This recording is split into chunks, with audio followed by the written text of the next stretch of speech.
9장 1절부터 보시겠습니다. 내가 자유인이 아니냐 사도가 아니냐 예수 우리 주를 보지 못하였느냐 주 안에서 행한 나의 일이 너희가 아니냐 다른 사람들에게는 내가 사도가 아닐지라도 너희에게는 사도이니 나의 사도됨을 주 안에서 인친 것이 너희라. 나를 비판하는 자들에게 변명할 것이 이것이니 우리가 먹고 마실 권리가 없겠느냐? 우리가 다른 사도들과 주의 형제들과 게바와 같이 믿음에 자매된 아내를 데리고 다닐 권리가 없겠느냐? 어찌 나와 바나바만 일하지 아니할 권리가 없겠느냐? 우리 고린도 전서 9장의 그 내용은 지금 본된 생활에 대한 교훈으로 이름이 우리가 제목을 잡아놨어요. 그래서 지금 그 본된 생활에 관한 교훈 가운데 본문 읽었던 대로 9장 1절로 6절이 바울의 사도직 수행에 대한 실문에 대해서 변명을 합니다. 우리는 성경을 이해할 때 거시적으로 접근을 갖다 하게 되면 원리가 금방 거기서 나오게 되어지거든요. 부분적인 데 들어가서 확인을 갖다 하게 되면 끊임없이 어떤 상대적 모순이라든지 이런 게 걸려가지고 해석이 잘 안 되는 거예요. 근본적으로. 그렇기 때문에 지금 그 9장 1절로부터 소개되어진 만약 바울의 사도직 수행에 대한 힐문 가운데 물론 문제 제기는 사도 바울은 사도가 아니다 라고 하는 문제 제기로부터 나온 거예요. 그런 걸로 해서 뭐 소위 그 사도 바울이 우리 고린도 교회의 연보로 때로는 생활도 하고 때로는 그 연보를 예루살렘에 우리가 그 구조로 보내기도 하고 이런 부조금에 대한 문제라든지 이런 것에 대한 불만이 있는 겁니다. 우리 개인적인 불만은 여전히 개인으로부터 시작되어지는 거기 때문에 그렇거든요. 그렇기 때문에 그 근본이 뭔지를 알아야 우리가 이 어떤 부분 속에서 있는 뭐 우리 교회라고 한다면 지금 사도 바울이 복음을 증거한 여러 교회가 있는 가운데 고린도 지역에 있는 교회예요. 지금 고린도의 그 고린도 전서라고 하는 그 이야기는 고린도에 있는 교회에게 편지를 했다 했기 때문에 이거는 전 교회를 우리가 관점에서 이걸 살펴봐야 되겠죠. 정교회라고 한다면 이방인 그 교회와 또는 예루살렘 유다의 그 교회를 지금 우리는 유다에 있는 이스라엘 그 교회와 이방 교회를 이론론적으로 이해하는 거 아니에요. 이것이 이제 우리가 전 교회에 대한 이해란 말이에요. 고린도에 어떤 형편에 처했는가라고 하는 그 이야기는 그 사건을 중심으로 해가지고 하나님의 섭리를 우리가 깨닫는 교육의 어떤 그런 뭐 방편은 되어지죠. 그러나 이 교육이 원리를 모르고 그냥 그 문제를 지나간다고 해서 해결될 문제가 아니거든요. 그러면 이 섭리에 하나님께서 우리를 어떤 원리에 의해서 좀 이렇게 섭리해 가신가는 우리 앞서서 예수 그리스도의 고난이라고 하는 것으로부터 이제 시작이 되어야 됩니다. 왜냐하면 이 교회는 교회가 이 몸이라고 한다면 이 교회의 기초가 되어진 건 예수 그리스도거든요. 그러니까 예수 그리스도 머리 대신 예수 그리스도의 이 고난이라고 하는 맥락으로부터 이제 이것이 몸으로 이루어지는 거니까 뭐 때로는 우리가 복음서에 대한 이해가 있어야 서신서에 대한 이해가 가능한 거예요. 어떻게 우리 주님께서 복음서를 통해 가지고 우리가 새로운 언약을 갖다 하셨는지 우리 주님께서 하시는 그 이야기는 그러죠. 이 구약에 있는 그 율법과 선지가 곧 장신에 대하여 증거한 건데 그렇기 때문에 모든 구약의 언약은 오실 메시아에 대한 예표였고 설명이었어요.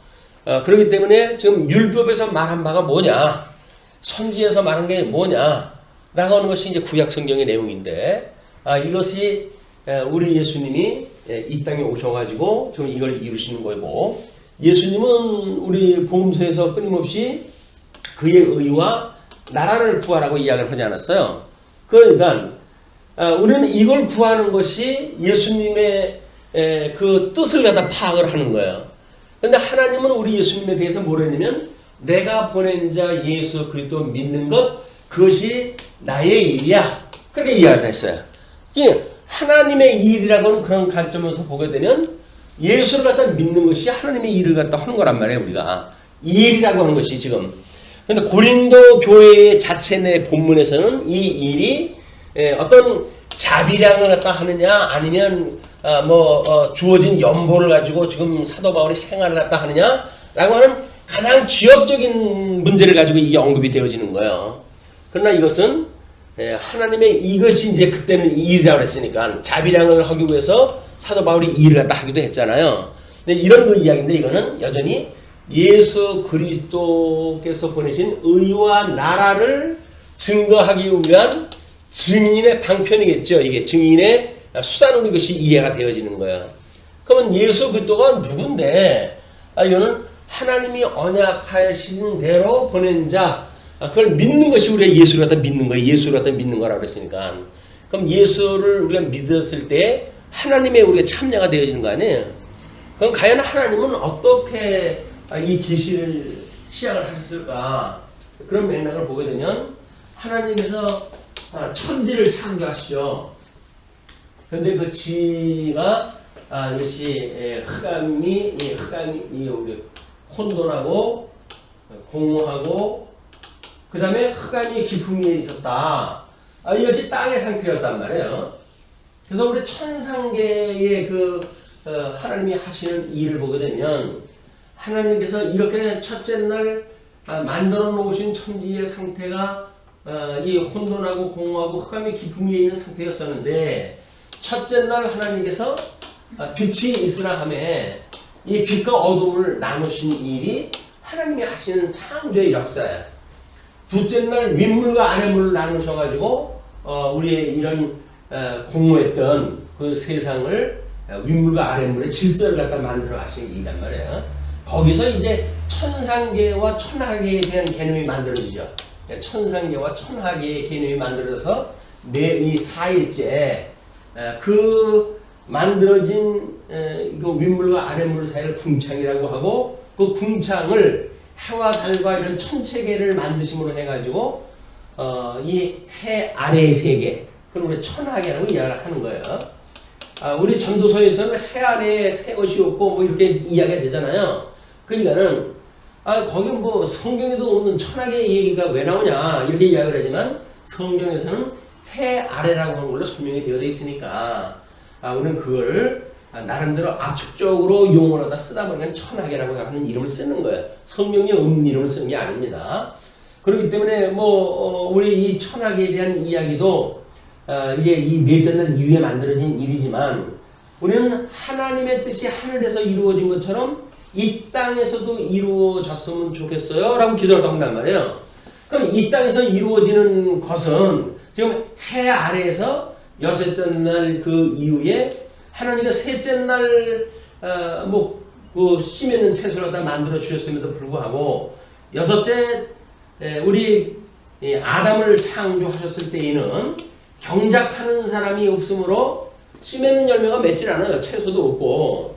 그 이야기는 우리 하나님이 여섯째 날 아담을 만드셨는데, 아담을 만드셨을 때에 그가 먹을 것이 없다는 이야기 아닙니까? 지금 이 경작할 사람이 없어가지고 씨 맺는 채소가 없었으니까. 그러면 이제 먹는 문제가 나오는 거예요. 이제 우리가 이런 문제가 우리가 어떤 먹는 그런 그 일이라고 하는 것이 과연 뭐냐? 이것이 식사에 대한 이야기예요. 왜냐면 식사의 이야기는 하나님이 아담을 만들어 놓으셨는데도 불구하고 경작하는 사람이 없어 씨 맺는 채소가 없으니까, 그 씨 맺는 채소가 없으면 먹고 살 수가 없는 거 아니에요. 그럼 어떻게 생육하고 번성을 하겠어요? 그러니까 하나님께서 창조되어진 아담을 이제 에덴으로 인도하시죠. 그 에덴 동산에는 여러 수목이 있고 선과 악을 알게 하는 나무도 있고 영생하게 하는 나무도 있고 그런 나무들이 있는 에덴 동산으로 아담을 이끌어 들이셨어요. 여기서 먹을 거리 걱정할 거 없겠죠. 먹는 게 지천인데 뭐. 지천이다 보니까 먹지 말라는 거에 관심이 가져가지고 걱정이지. 그냥 우리는 먹을 것이 많다고 해가지고 문제가 해결되는 게 아니에요. 먹을 것이 많게 되면 하지 말아야 될, 먹지 말아야 될 선악과에 관심이 가요. 사단이 그쪽으로 공격을 해오니까. 그냥 결국은 선악을 알게 하는 과일나무 열매를 따먹음으로 말미암아가지고 이게 타락이 돼가지고 이 세상 속에 이 타락되어진 세계 속에 사망의 권세 아래 추방이 되어진 거예요. 아담이 이제 우리 아담은 그래 죽었어요. 죽었는데도 불구하고 하나님께서 우리 여섯째 날 만들어 놓은 아담에게 생육하고 번성하라고 그랬잖아요. 그럼 생육하고 번성하라고 그랬던 하나님께서 비록 영은 죽어져 있지만 타락되어져 있는 그 인간들을 뭔가 먹거리를 주셔야 이제 생육 번성할 거 아닙니까? 그때는 이제 먹을 거리가 있는 거예요. 경작할 사람들이 있어가지고 이 택한 백성들 에덴에다 잠시 인도해 드리고 이 땅에 먹거리 다 준비해 놓으시고 그리고 이 에덴 동산에서 아담을 가죽옷을 입혀가지고 여기 내쫓으신 거예요. 그러니까는 생육하고 번성할 것이 문제가 없는 곳에 이제 나왔어요. 땀을 흘리고 수고해야 먹겠지만 그러나 여전히 자식은 뭐 땀만 흘리면 먹고 살 건 있는 세상에 이제 떨어졌단 말이에요. 그게 이제 인간 아담의 일이에요. 이게 먹는 문제 이야기예요. 먹는 문제 이야기. 그런데 하나님께서는 우리 주님은 우리 보고 일용할 양식을 주시었고 이렇게 이야기를 해요. 일용할 양식을 하나님 앞에 주시었고 그 양식이라는 것이 말씀 아닙니까? 말씀. 그러면 말씀을 알고 우리가 말씀을 배우고 말씀을 깨닫게 되어지게 되면 진리인데 이것이 의와 나라에 대한 이야기예요. 근데 예수님은 우리 복음서에서 뭐라면 그의 의와 나라만 구해. 그러면 그 위에 모든 것들이 필요한 것 거기에 이제 식사가 포함되어진 거예요. 먹는 일이 포함되어진 거예요. 이거를 하나님 다 준비해 놨으니까 너희들은 이것만을 구하라는 거예요. 그 역사의 중심은 결국 뭐예요? 예수 그리스도인 거예요.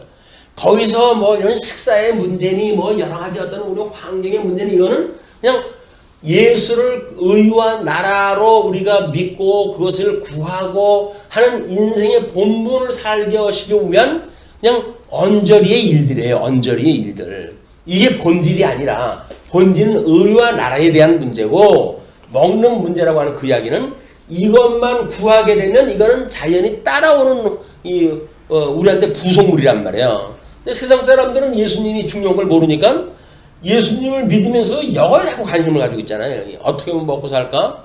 뭐 먹고 사는 거, 뭐 요즘에 뭐 먹고 사는 거 부족한 게 어디 있나요? 그냥 누구보다 잘 먹을까? 그 이야기예요, 이제는. 어디에 이름난 식당을 갖다 우리가 이 방문을 갖다 해야 될까? 뭐 이거 아주 고민이지. 먹을 것 자체를 가지고 고민하는 것도 아니에요. 그 상위의 개념으로 본질 세계를 우리가 찾아 들어가게 되면 그는 의와 나라에 대한 문제다. 그러면 구약 성경에서는 이거를 성전이라고 하는 것으로 이제 이루어졌잖아요. 성전. 근데 이 성전을 섬기는 일은 레위 지파 사람들로 하여금 성전을 섬기게 했잖아요. 그럼 레위 지파 사람들한테 분깃이 있습니까? 없습니까? 없어요. 왜? 성전만 섬기게 되면 12지파 사람들이 먹고 살게 해주게끔 하나님께 법을 다 만들어놨거든요. 그러니까 하나님 말씀만 순종을 하게 되면 레위지파 사람들은 열심히 성전만 섬기면 되는 거예요. 우리는 여기서 성도는 그냥 예수 그리스도만 열심히 섬기면 되는 거예요. 먹고 사는 문제, 우리가 뭐 꿈지력 가지고 먹고 사는 것이 본질 문제가 아닙니다. 의와 나라를 구한다고 하는 우리 본질 세계를 가지고 있는 우리 영혼을 담고 있는 우리의 이 몸은 주님께서 우리들한테 이제 먹고 사는 문제 해결을 할 수 있도록 다 준비했다 해놓으셨다.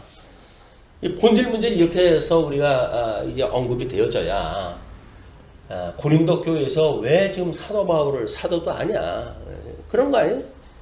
저 인간은 사도도 아니야. 어떤 사람이 뭐 이덕성이는 목사도 아니야 그랬다. 자기네들이 생각하는 세계가 다른 데 있으니까 본질을 추구하는 사람들에 대한 그 의미를 모르는 거야.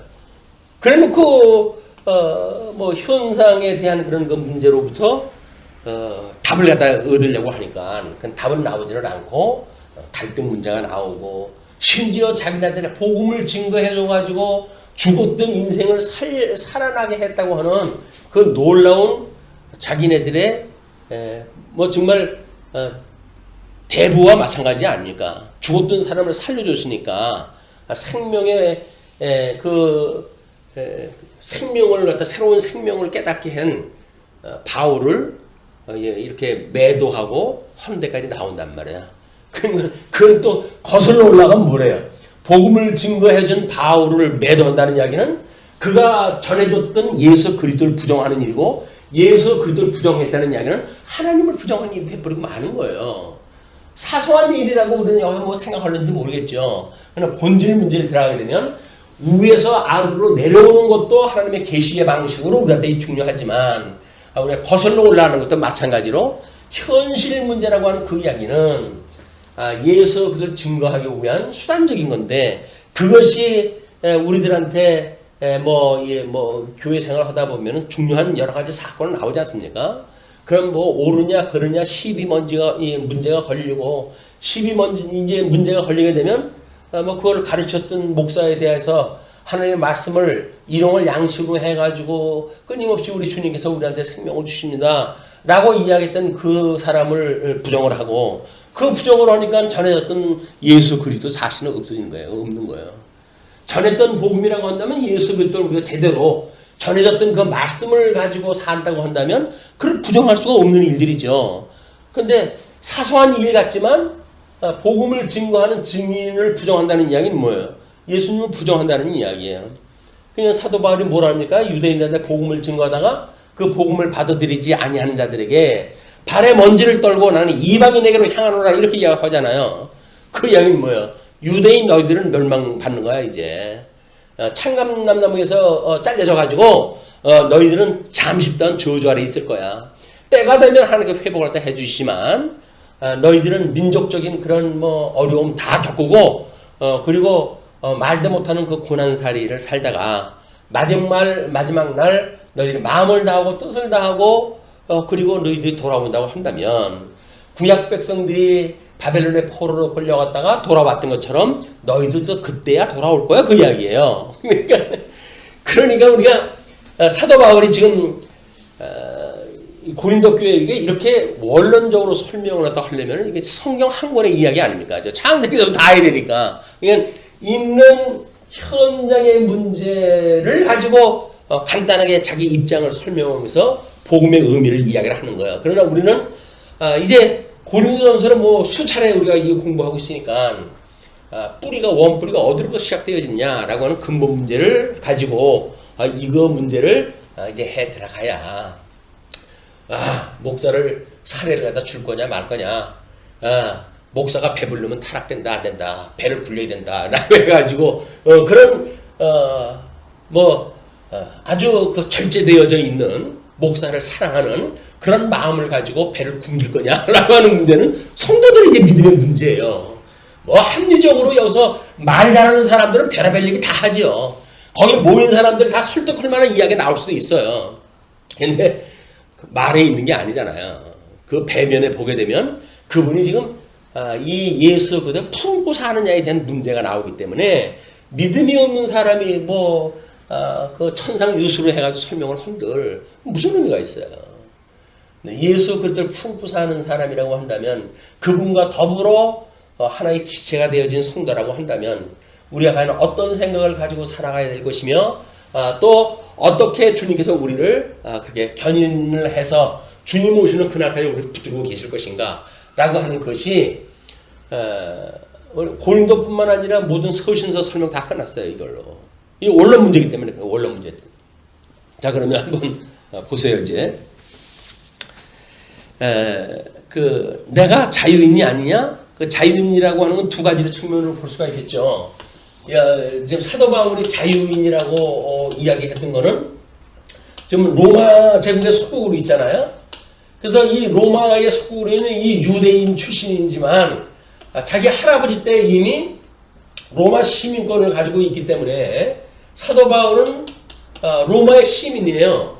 그러니까는 유대의 그 복음을 가지고 있던 사람들 또는 뭐 복음도 모르고 유대주의에 매몰되어져 있는 사람들, 이 사람들하고는 다른 사람의 신체적인 조건으로 봐서도 이미 그 로마의 시민으로서 자유인으로 살아가고 있는 사람이다. 거기다가 또 한 것 죽어져 있는 사망권세 아래 있는 이런 그 입장에서의 모습도 그런데 죽었던 우리를 살려주셨다고 하는 예수 그리스도 안에 살아가고 있기 때문에 모든 세속권세의 뭐 율법으로부터 모든 그런 세상법으로부터 자유를 입은 사람이에요. 자유로운 사람이에요. 더 이상 이제는 누구의 저주도 받지 않을 사람이란 말이에요. 이게 되어져 있으니까 내가 자유인이 아니냐 그 이야기예요. 자, 이런 원리를 가지고 지금 뭐라고 그럽니까? 이건 자유인에 대한 이해를 갖다 품어가지고 이야기를 하는데 내가 사도가 아니냐 그 이야기예요 이제. 그럼 확장을 갖다 한번 해가지고 또 한번 이걸 가게 되면 사도 바울은 원리적으로 내가 자유인이 아니냐라고 하는 그 이야기는 이걸로 설명이 됐잖아요. 그러면 사도가 아니냐라고 하는 그 이야기는 뭐예요? 우리 우리 그 바울은 유대주의에 있을 때 율법자였잖아요. 율법주의의 그런 그 아주 예수 그리스도를 박해하던 자였단 말이에요. 자, 이거로부터 자유를 입게 됐어요. 구원을 받았어요. 그래서 이제 기독인이 된 거예요. 이제 성도가 되어진 거예요. 성도가 되어졌던 사도 바울을 하나님께서 어느 날 부르셔가지고 이방인의 사도로 삼으셨다고 이야기했다 했어요. 그러니까 지금 여기서 말하고 있는 유대인들 아니죠 고린도 교회 교인들하고 같은 맥락에서 성도라고 하는 건 맞지만 하나님께서는 사도 바울은 특별히 불러내가지고 이방인의 사도를 갖다 삼으셨단 말이에요. 근본은 이방인의 사도가 되어졌기 때문에 고린도 교회에 복음을 증거했고 복음을 증거해야도 그 사람들이 성도가 되어진 거예요. 그 원리로 봤을 때. 자, 그러면 사도가 아니냐 이렇게 이야기를 해요. 그래서 예수 우리 주를 보지 못하였느냐?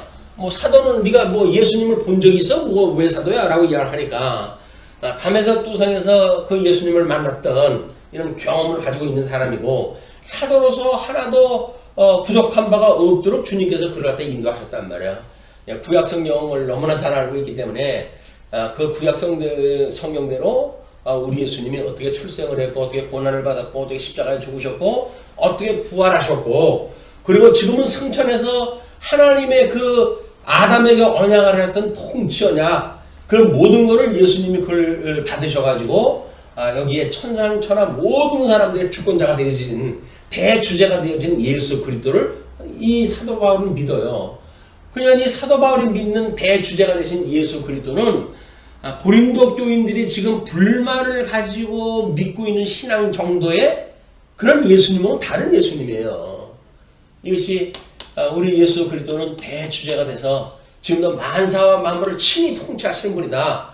자기의 모든 전 인생을 지금 걸고 이 사도의 역할을 감당한 거 아닙니까? 근데 뭐 자기 동네에서 자기 고을에서 자기 살던 환경 속에서 예수님을 믿는다고 하는 성도들은 뭔가 어디에서 어떤 정보를 받았는지는 모르겠지만 사도 바울을 비난하는데 지금 들고 나선 거 아니에요. 그 이야기는 결국은 이 사람들은 이미 사도 바울을 배격하는 순간 예수 그리스도를 배격한 이야기다 그 얘기예요.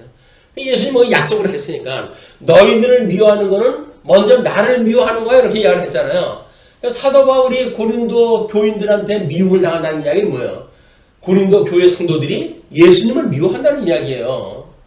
우리가 뭐 그냥 지금거리에 있는 사람을 뭐 미워하느냐 뭐하냐라고 하는 간단한 그런 문제가 아니라 그건 결국 우리를 구원해 주셨던 예수 그리스도를 부정하는 일이다. 예수님이 그러잖아요. 성경에서 내가 누기에 내가 세운 자를 힘을 하느냐 그 이야기예요. 모든 주권이 주님한테 있는데 쥐가 무슨 감나라 배나라 해가지고 정죄를 하고 그러느냐 그 이야기거든요. 그러니까 고린도 교인들은 다 잘못되어진 정보를 받았으니까 사도가 바울이 아니라 그 이야기예요. 예수님은 사도로 세워놨는데 성도가 사도가 아니라고 그러니까 말이 안 되는 거 아니에요 이게. 말이 안 되는 것도 어떻게 해요? 잘못되어져 있는 왜곡되어진 정보를 가지고 그렇게 믿게 되어졌는데 그러니까 사도 바울을 세웠던 예수님을 부정하는 일이고 또 하나님의 일은 예수 그리스도를 믿는 일인데 예수님을 믿지 않으니까 하나님을 부정하는 일이에요. 말로는 뭐 천지를 지으신 하나님을 내가 믿사옵고 이렇게 이야기하죠. 근데 믿는 사람이 그래? 하나님이 천지를 지은지를 아는 사람이 그래? 그 이야기 아니에요.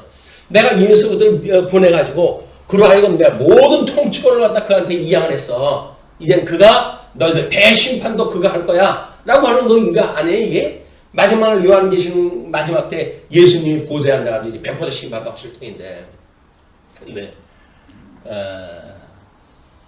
참 간도 크지.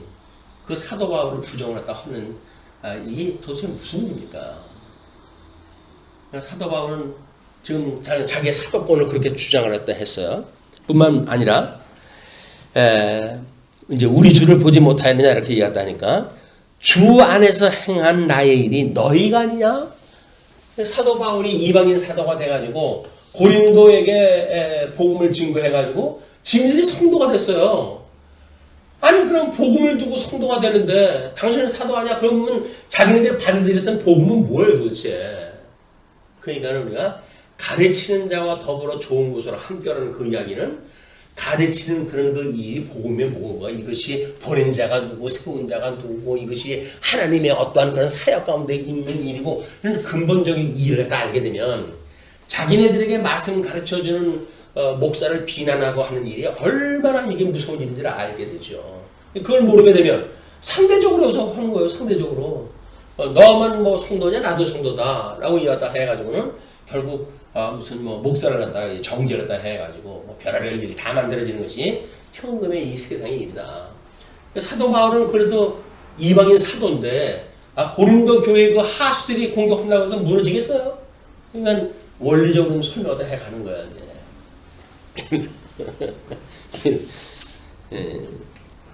다른 사람들에게는 내가 사도가 아닐지라도 뭐 내 유대인들 그런 사람들이라고 한다면 그런 이야기하는 건 내가 10분 이해하겠다. 그런데 너희에게는 사도이니 나의 사도됨을 주 안에서 인친 것이 너희다.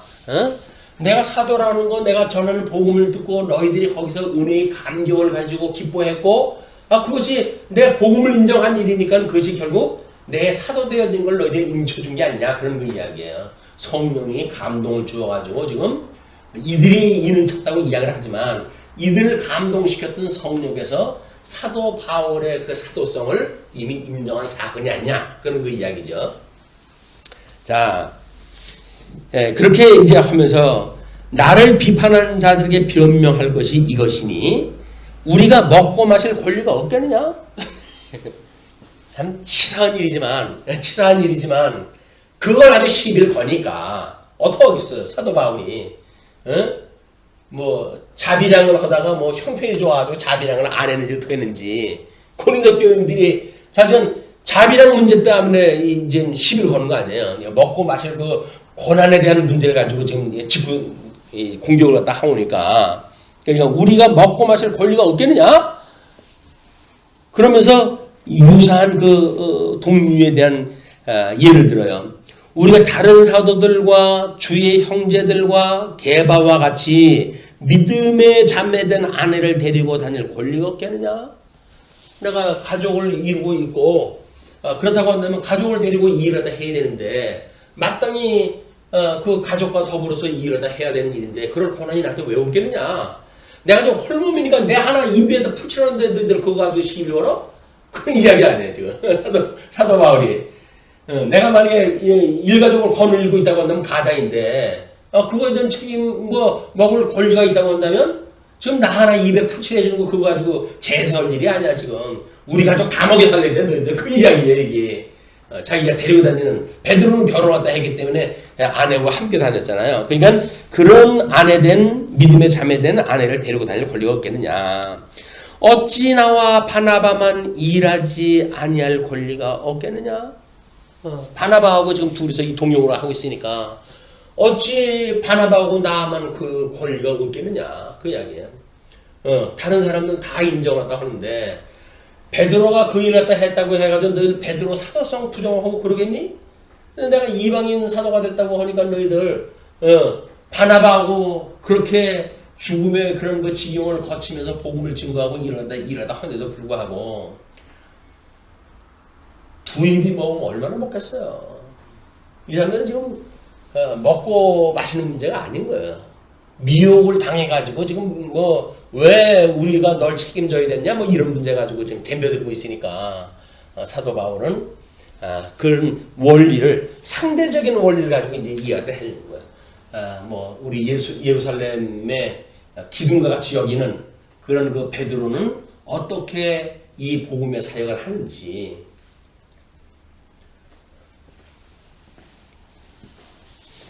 자, 그러면서 누가 7절서부터 우리 11절까지 신령한 것을 뿌리는 사도로서 육신의 것을 거둔다 이런 그 이야기예요. 자, 누가 자기 비용으로 군 복무를 하겠느냐?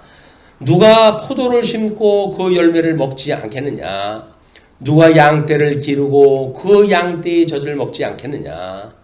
내가 사람의 예대로 이것을 말하느냐? 율법도 이것을 말하지 아니하느냐? 만약에 내가 특별히 뭐 특별 계시를 안다고 해가지고 너희들한테 이걸 말하는 것이 아니라 일반 계시적으로 그렇지 아니하냐? 그런 그 이야기야. 일반 계시적으로 이렇게 그렇지 않느냐? 그럼 일반 계시라고 해가지고 너희들이 그걸 부정한다고 한다면 성경이 그렇게 말하지 않더냐? 특별 계시로 오는 거예요. 일반 계시로부터 이제 특별 계시로 하는 거예요. 성경의 근거가 무엇냐를 이제 접목을 시켜 변명이 되어지는 겁니다. 변증이. 그러니까 모세의 율법에 곡식을 밟아 떠는 소에게 망을 씌우지 말라 기록하였으니 하나님께서 어찌 소들을 위하여 염려하심이냐? 이게 지금 소가 곡식을 밟아 이 떠는 추수 때 그렇게 풍성한 때인데 주인이 인색해가지고 넌 이런 거 먹으면 안 돼 해가지고 소 입에다가 이 멍에다가 씌워가지고 먹지 못하게 하고 일만 시켜 먹는다고 한다면 그것이 이제 옳은 게 아니에요. 생육 번성하려고 한다면 소도 생육 번성해야 되고 또 사람도 이 생육 번성해야 되고 그 뜻을 이루시기 위해서 성경에는 이렇게 하나님의 말씀을 하셨어요. 뭐라고? 곡식을 밟아 떠는 소에게 망을 씌우지 말라라고 이야기를 했단 말이에요. 그럼 그 뜻을 가지고 우리는 지금 사도 바울은 그 특별 계시의 원리를 가지고 이 지금 현상에 대한 걸 설명했다 하는 거 아닙니까? 그러면 하나님이 소를 위하여 그랬겠냐?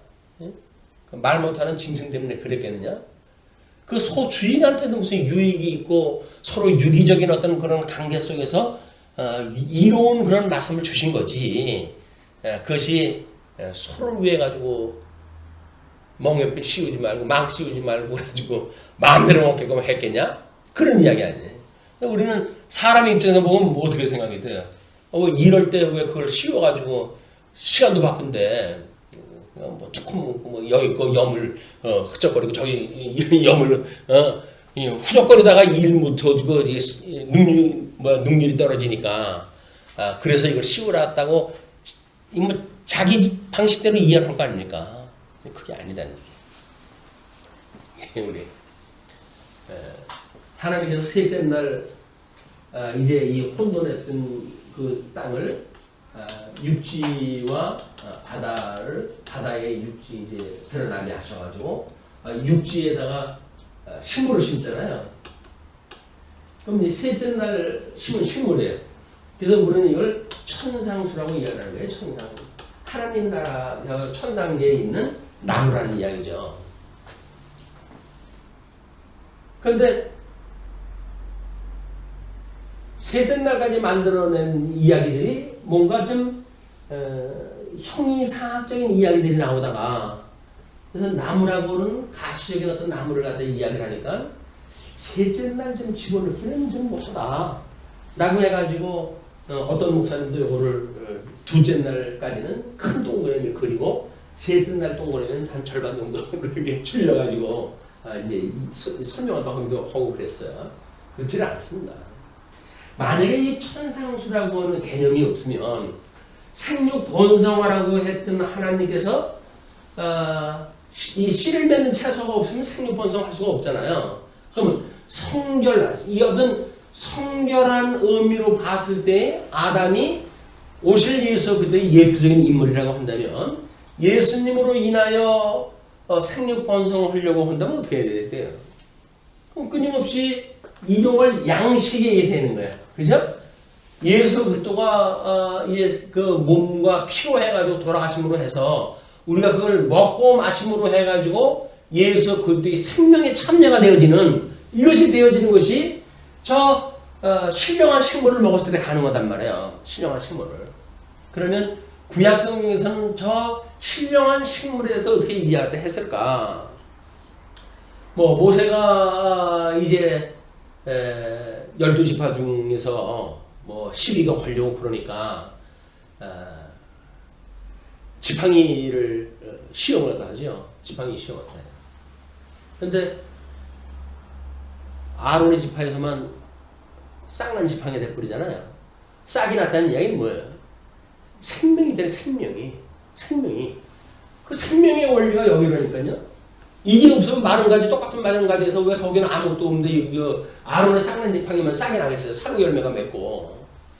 자, 그리고 출애굽을 했다 해가지고 그 물이 상해가지고 독이 있는 물에다가 나뭇가지 던지라고 그래요? 그럼 나뭇가지 하나 던졌는데 물이 독이 해독이 됐어요. 그 이야기는 뭐예요? 먹을 수 없는 거를 먹을 수 있게 되어졌다는 거 아닙니까? 생명을 누리는데 필요한 그 생명수가 되어졌다는 거 아니에요? 그걸 만약에 이런 천상수가 없으면 그 개념은 뭘로 할 거예요?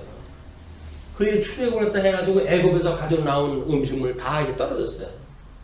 난리가 났잖아요. 우리 굶어 죽이려고 그걸 뭐 하냐? 뭐 해가지고 난리가 났어요. 그냥 하나님 만나를 내려주셔요. 그 만나를 내려주니까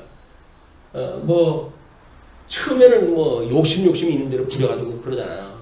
그러나 몇 번 실수라도 하더니 하나님가 매일 아침 내려주시니까 아침에 주워가지고 먹었어요. 도대체 그 생물은 뭐예요? 그 식물은 뭐예요? 어떤 가시적인 세계 속에 그 도대체 어디서 나온 거예요? 그냥 하늘에서 내려왔다고 그래요. 하늘에서 내려왔대요. 그리고 씨앗과 같고 그렇게 이야기를 해요. 그것이 만약에 이런 천상수의 개념이 없다고 한다면 쇼하는 겁니까? 아무것도 없는 데서 먹거리가 막 만들어지고 그런 겁니까? 이것이 하늘에서 이루어진 듯이 이 땅에서 이루어지는 모형적인 사건들 아닙니까 이게? 그러니까 그걸 모른다고 한다면 우리는 생명의 원리를 모르는 거예요.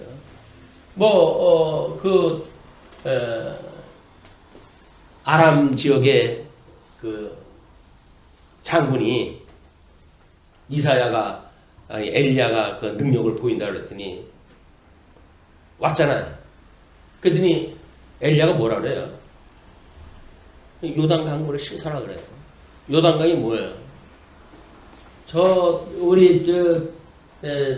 밑으로 해가지고 사해에 빠져가지고 다 죽어가는 그런 물이지만 아직 살아있는 생명, 흐르는 생명수. 그게 요단강이에요. 그 요단강에 몸을 담그라는 이야기를 하니까 아니 우리나라에 강이 없어가지고 내가 거기서 몸을 담그냐? 그럼 시비를 걸잖아요. 강이라고 좀 똑같은 강을 이야기하는 거 아니잖아요. 특별기상 그 강은 생명의 강이라는 거예요. 생명의 강.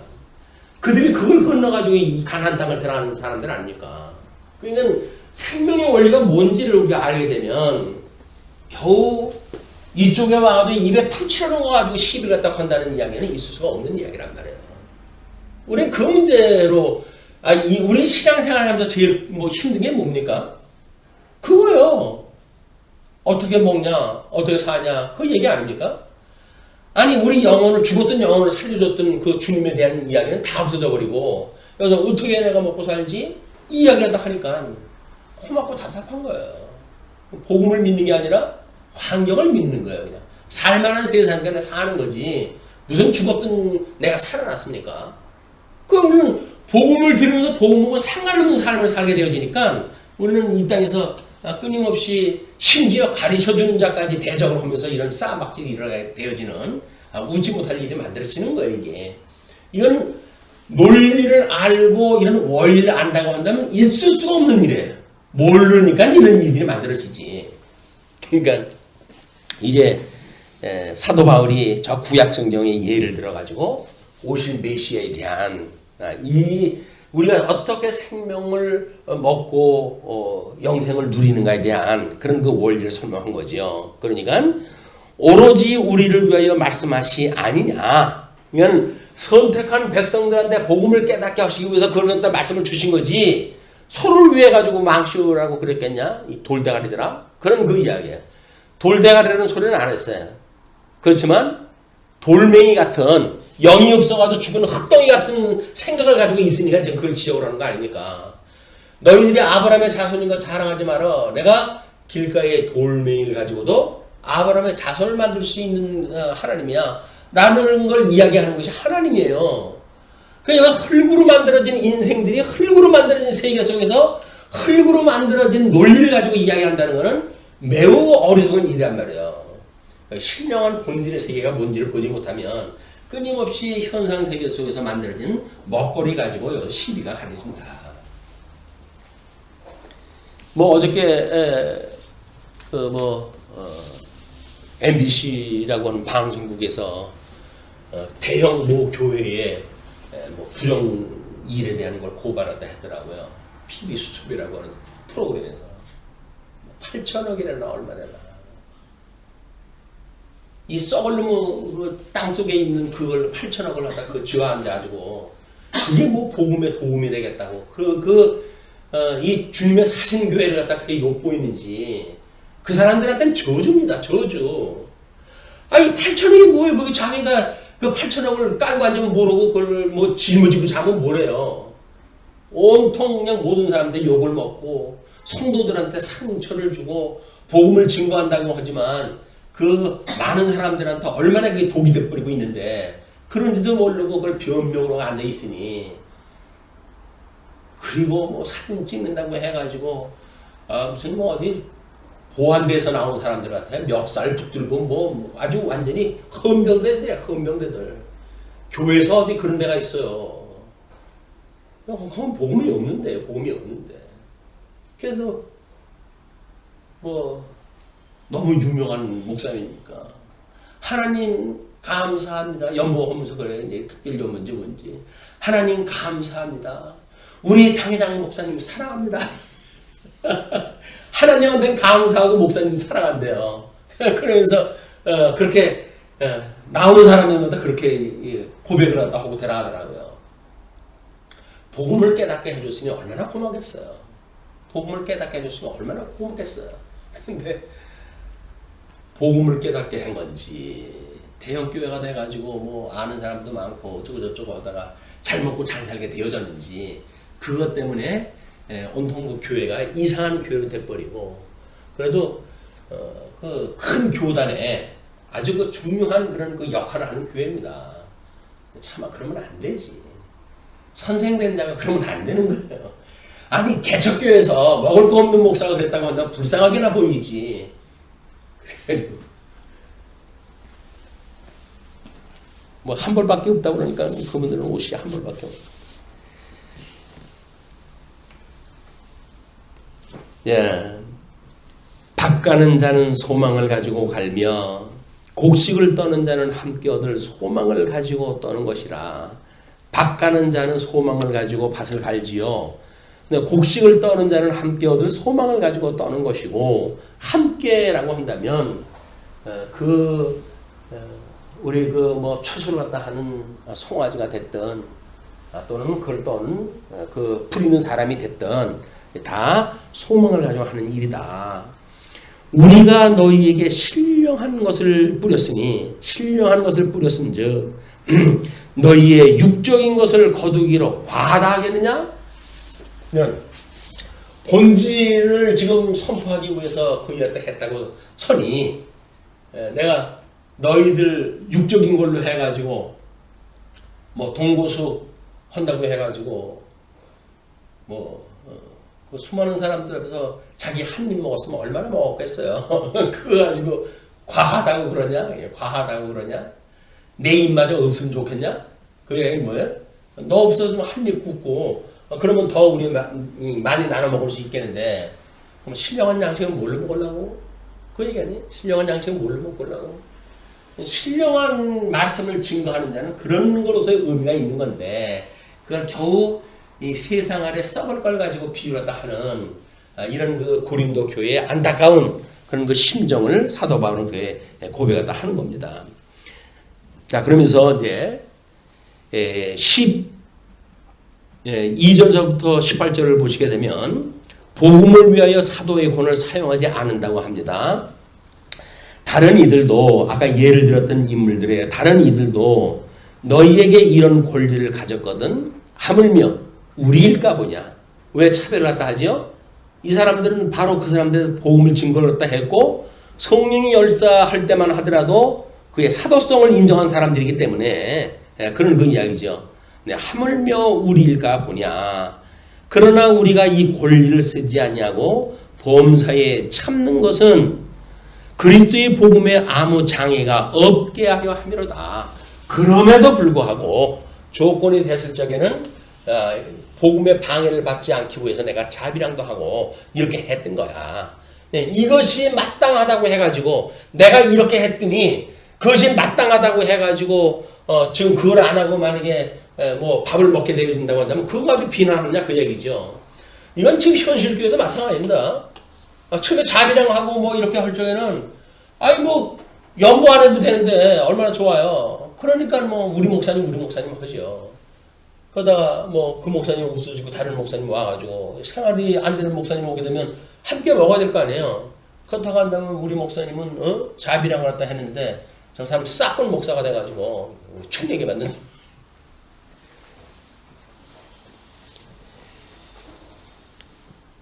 성전의 일을 하는 이들은 성전에서 나는 것을 먹으며 제단에서 섬기는 이들은 제단과 함께 나누는 것을 너희가 알지 못하느냐. 레위인은 레위인대로 그리고 제사장은 제사장대로 이런 그 일들을 너희들이 낸 거 가지고 그 사람들 다 화목제 그 같이 나눠 먹고 그렇게 하는 사람이야. 그렇게 살아야 되는 거야. 그래 그 전부 다 역할을 다 하지. 그지 옷을 내셔야 되는 이야기인데 그 사람들 그걸 안 먹으면 어떻게 지켜지겠냐. 그게 바로 말라기의 사건 아닙니까? 나라는 회복이 된데도 불구하고 연보도를 안 하니까 11조를 안 내니까 뭐 레위인들이 먹을 게 있어야죠. 그냥 먹을 거 찾아가서 다 뿔뿔이 흩어져 버리니까 제사 드리지 못하니까 하나님 임재를 갖다 이 사람 체험들을 못하고 그러니까는 너희들이 11조를 해봐라. 하나님께 복을 주시나 안 주나 시험 갖다 해봐라. 이런 얘기가 나오잖아요. 그랬더니 그걸 신약교회에 와가지고 봐라. 11조를 시험을 갖다 해보라고 그러지 않느냐. 11조를 내야 된다. 라고 당위성을 갖다 이야기해가지고 온통 교회가 지금 저 난리 버거지를 치는 거예요. 그 사람들 처음에는 얼마나 가난한 사람들이었는데요. 복음 증거 개척교회일 때는 얼마나 순수했던 사람들인데요. 근데 배가 불러가면서 저는 묘한 그런 그 현상들이 일어난 겁니다. 가르치는 자도 배우는 자도 배가 불러가지고 만들어지는 현상들이 있어요. 그 이야기는 뭐예요? 이 사단이 우리를 미혹할 때 나타나는 현상들이기 때문에 그걸 우리가 경계를 갖다 해야 된다. 이와 같이 주께서도 복음 전하는 자들이 복음으로 말미암아 살리라 명하셨느니라. 이제 우리 복음을 증거하는 자들에게 너희들이 함께 좋은 것으로 함께해라 라고 이야기했던 것처럼 했고, 뭐 예수님은 제자들 데리고 다니면서 여행을 하셨잖아요. 그 복음전도 여행 갖다 했고, 그리고 너희들 아무것도 가지고 다니지 말고 그냥 두 사람이 짝져가지고 그냥 가가지고 복을 빌어줘. 그러면 그들이 먹을 거 줄 거야. 이거 다 이야기 다 했어요. 복음을 증거하는 자들은 그들이 다 영접을 다 하고 너희들 먹고 뭐 염려할 것도 없이 그렇게 해줄 거야. 그러나 만약에 너희들은 영접하지 않으면 발에 먼지를 떨고 거길 떠나. 그 얘기는 뭐예요? 그들은 망할 자식들이니까 복음 전하지 말라 그 얘기 아니에요. 예수님이 그건 이미 다 이야기했던 거란 말이에요. 그러니까 지금 그 14절에 이와 같이 주께서도 복음 전하는 자들이 복음으로 말미암아 살리라 명하셨느니라. 그러나 내가 이것을 하나도 쓰지 아니하였고 또 이 말을 쓰는 것은 내게 이같이 하여 달라는 것이 아니라, 얼마나 구차스러우면 이렇게 이야기를 했겠어요. 이같이 하여 달라는 것이 아니라 내가 차라리 죽을지언정 누구든지 내 자랑하는 것을 헛된 대로 돌리지 못하게 하리라. 네, 혀를 깨물고 죽지. 너희들 때문에 내가 그래도 이렇게 근근히 먹고 살았어. 이런 얘기 안 하겠다. 그 이야기예요.